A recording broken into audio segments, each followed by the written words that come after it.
Yeah, absolutely. Now, when you're buying a property, there's something called closing costs. It could be what you pay your lender, whatever fees they charge, whatever you pay your agent, and lawyers, of course. Everybody got to get paid. There's a big pie, and everybody wants a piece of the pie, right?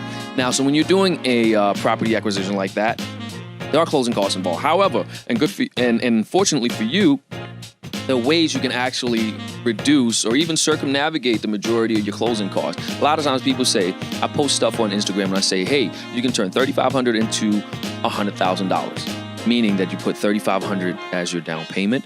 You acquire a property worth $100,000, hence 3.5%, which is what you do with an FHA loan. Now, once you do that, you have a $100,000 property. And people go, what about closing costs, this and that? It'll run it to $5,000, $6,000. And I said, number one, it's such a minimal amount that it's inconsequential in the grand scheme of things.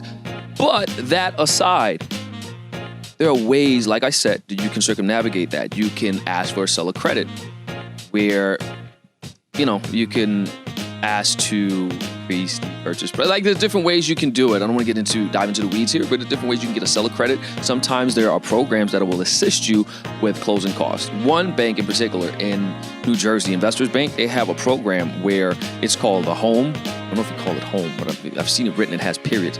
HOME.